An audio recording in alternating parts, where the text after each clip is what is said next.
Welcome back to the final match of today. I'm Ithaca Hawk, joined by Starfleet Commander. We're going to look at, first of all, the Sudden Otters team on your screen in red. They've come in at 50 across the board. They're all just sitting at range. That burst, as soon as the match starts, I expect we'll see him just burn away because he just wants to try and get out of range of anything and just sort of chill until he's needed. Starfleet, tell us about the other team.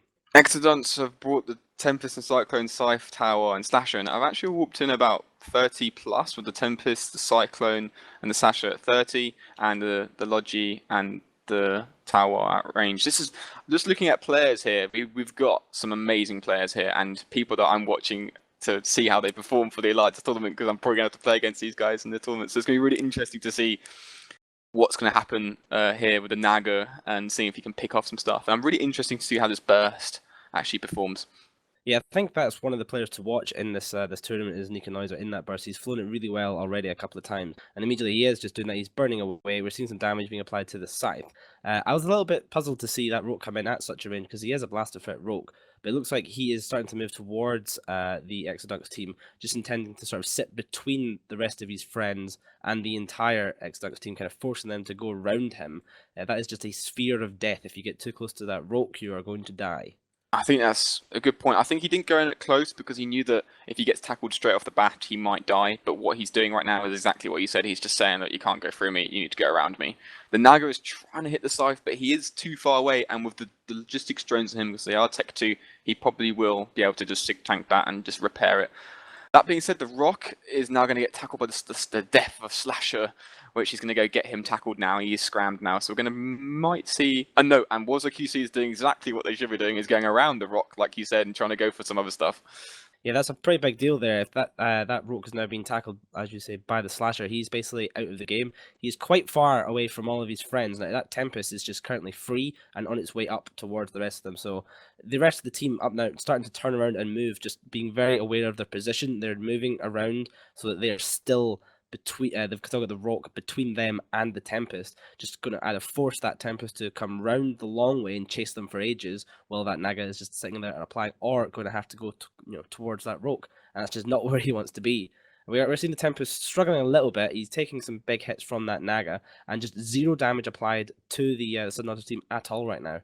Yeah, as you said, look at these piloting from both teams, just absolutely reacting to what the other team's doing. Like you said, the Suddenly Otters team, I'm going to call them Vidra because the ticker's Vidra, but Suddenly Otters like just piloting and reacting to what Exodunks are doing. This is what Exodus need to do. Is they need to get something that they can kill. The Rock, I think they're too afraid to go in close. It's going to be a bit of a brick, and they might lose other stuff. So it's going to be interesting to see what they're going to try and get. Yeah, Randolph Sykes in that Caracal is just sort of cruising a little bit slow, perhaps. You've got that Cyclone now coming up behind him, and quite importantly, that Caracal doesn't have great cap, which means he will cap out if he's running both of his invulns and his micro warp drive. So he has to choose at some point whether he wants to be faster than the enemy team or whether he wants to have some decent resist. So Kanoi's are coming straight in to save him with some reps, but at the same time, the Thrasher is Nebula's taking a bit of damage as well. This is the problem with being in a burst. Is like the Exodunks team can just pepper things and force the burst. He needs to get in close range to do damage. But that being said, was a QC still taking some like legit damage, like consistent damage. Do you reckon they're going to break him? I think if he gets a reload off, he will be okay. He hasn't boosted for a while. He's just getting scythe reps just now, but that looked like that was a boost, so he is boosting again. So I think he will be probably okay unless he strays too close to that Tempest. What's actually kind of interesting is if you sort of zoom out and have a look, the Sudden Otters team are now exactly where the Exodunks team started, and vice versa. The teams have essentially swapped positions. They've got that Roke anchoring them in the middle, and they're just sort of dancing around, just trying to avoid each other and not really getting anywhere. Both teams tanking fine. It's just two teams and they're dancing, literally dancing with each other and just positioning perfectly, going around. Suddenly Otters need to kite, and Wazers and Wazers team need to catch something that they can actually kill quickly. And now the Cyclone has got the Cyclone is taking a load of damage now. Yeah, he's been tackled. Looks like by the Thrasher. So he's now being sort of stopped by that. So the Thrasher itself taking some damage, but Nika moving in the burst to just provide a little bit of reps as that Cyclone is starting to have to run his own boosters. The Scythe kind of far away, so he's starting to sort of move in as well. I think they're trying to pull him towards the Roke, which again is still sitting down at the bottom by himself. The Thrasher's going to die here now. He's going to die. The Tempest is coming into range and start to track him really easily now. He's getting really close, like 20k. And look at that, bam! So he's dead. The Thrasher's down, so first blood to Exodus. Yeah, almost just from basically almost out of shields to zero, just gone, absolutely just removed. The burst taking a little bit of damage. He did have to come in pretty close to that Tempest to try and save that Thrasher. So now he's going to want to turn and pull range as fast as he can to just get out of the damage range. The problem is he doesn't have much in the way of buffer, so if that Tempest gets off a couple of good shots, then he could just be removed, and we might start to see a snowball here.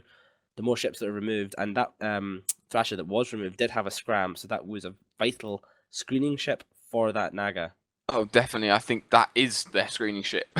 They have nothing else to scram anything else apart from the rock that's being held down by the Stasher. I'm surprised that the Tower hasn't been harassing this burst, from the start of the game. I know it's got some bots on it, but you can just always harass him. Now look, they're trying to go for the Naga. If the Cyclone has now got the Naga, he's not long for this world, and I think Exodunks are going to have this.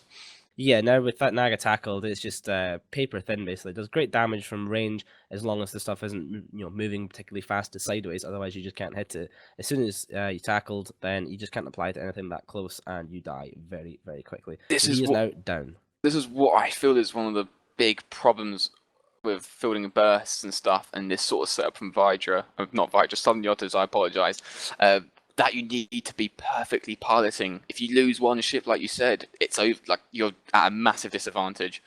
Now, really interesting is we've seen the Southern Otters team a couple of times already. The tournament, 2 domination victories. Now they're sitting at the top of the leaderboards right now. The Exodunks team. They're in line to have a domination victory. If they can kill this Caracal and this Roke without losing any of their ships, then they will take a domination victory over the team at the top of the leaderboards. Now that is going to be a little bit tricky because they still have about 3.5 minutes left, and that Tempest will have to get pretty close to that Roke to apply enough damage to do it in that time, assuming also they catch that Caracal.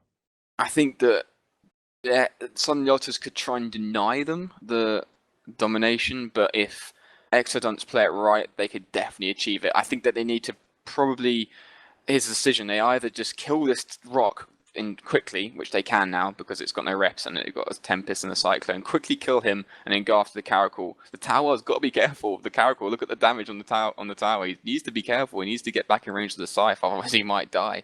But Exodunks are doing exactly what they should do, and they're going to kill the rock. Yeah, both teams are probably thinking quite heavily about the points right now. The Exodunks team, they want that domination victory. They want to show Southern Otters that they're a team that can do this as well. And doing it to Southern Otters is just a strong showing from the Exodunks team. That is one of the hardest teams to beat. We've seen them run this setup with the burst just absolutely amazingly so far in this tournament and in the Event Cup.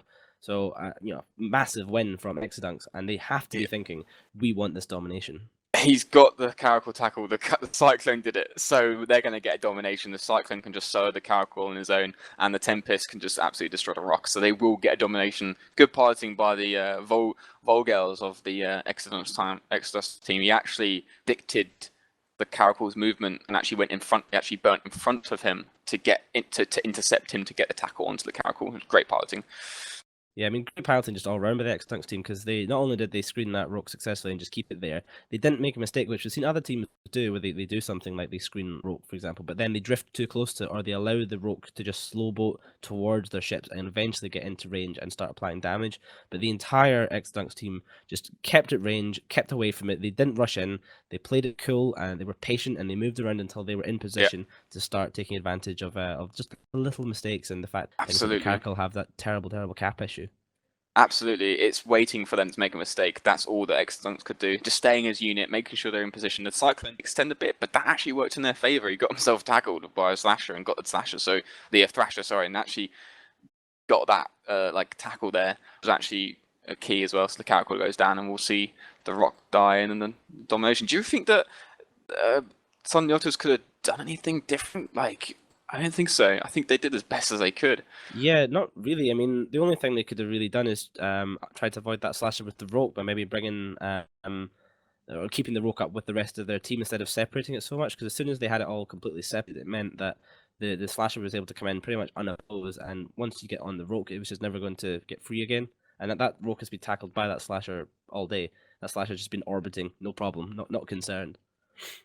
No, yeah, I'm just looking at the bans actually, and suddenly Otters, they actually a good pick for them would have been the Ferox for the kiting business, but they knew that Exodunks could have picked it first and actually banned it. Yeah, so we're So actually seeing only just under 40 seconds left. That Roke still has some shield. He is about half armor, and he has boosted a couple of times. I think he's boosting on cap now. But if Exodunks want that domination victory, they have to kill this Roke in 25 seconds. they need It to get does look on like they're going top. to do it. They Yeah, need I to get think on they're top. moving in Yeah. right now. I'm seeing them just the Tempest closing in. He's just applying as much damage as possible. Don't burn your guns out, Wassa. That would just be a disaster right now. But it looks like he's going to do it. Lord Collins still got one or Come two on. reps left in him. Can he survive for 10 more seconds? He is repping. He is low structure, 8 seconds. Dropping quarter structure, No, he's not. 10% structure, four Yeah, seconds to go, and with 4 he's seconds to down. go. That is Exodunks taking a very exciting domination victory over Sudden Otters. Fantastic win. And we'll toss that one back to Elise and the team in the studio.